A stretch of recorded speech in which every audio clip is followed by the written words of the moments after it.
Exercise 9-6.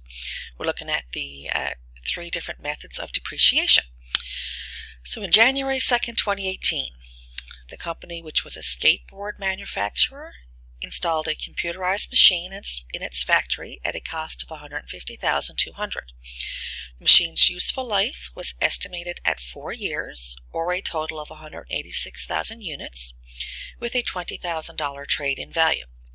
Year end is December 31st, and we are to calculate depreciation for each year of its useful life using each of the following methods. So straight line, first of all. What we do for straight line is we take the cost less the residual value, so 150,200 subtract 20, and then we divide that by the estimated useful life of 4 years. This gives us $32,550 per year. And that's going to be the same every year. So each year of its useful life of the 4 years, it's going to be depreciated equally each year. And we don't have to worry about the timing because it's January 2nd, so it's a full year. Double declining balance. So here it's 2 divided by the useful life, so 2 divided by 4, which is 50%, so that's going to be our rate. Now this one is different in that we're using the cost, but we're not subtracting the residual value. So in the year 1, it's 50%, which is the rate we calculated, times the book value, which gives us depreciation of $75,100 in year 1. In year 2, it's 50%, which is the rate, times the book value, and the book value is the cost minus the depreciation that we took in the first year. So this amounts to $37,550 in the second year.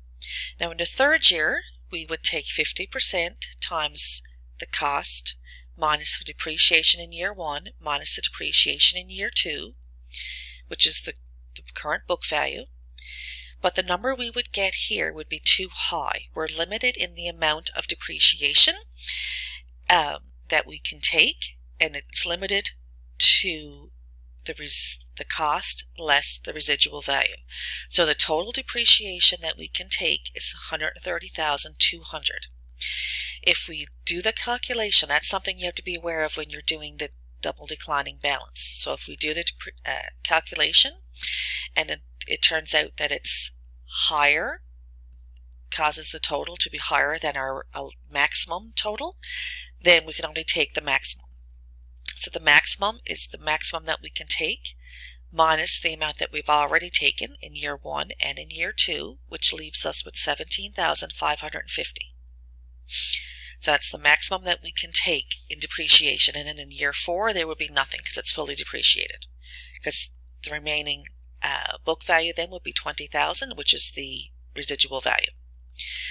Units of production, we take the cost of the machine less the residual value, and we divide it by the total number of units that the machine is expected to produce.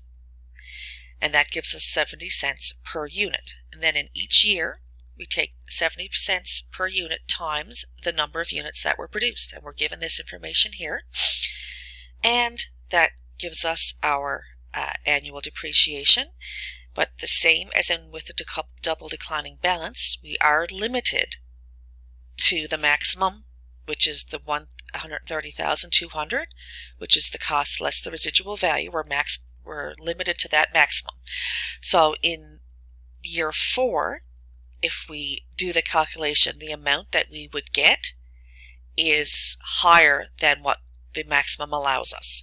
So you just take the maximum total less what's already been taken, and the remainder is taken in 2021. That doesn't happen with straight line because straight line is just taking the full amount and amortizing it or depreciating it equally over the life. But with these other 2 methods, you have to make sure that you don't exceed the maximum.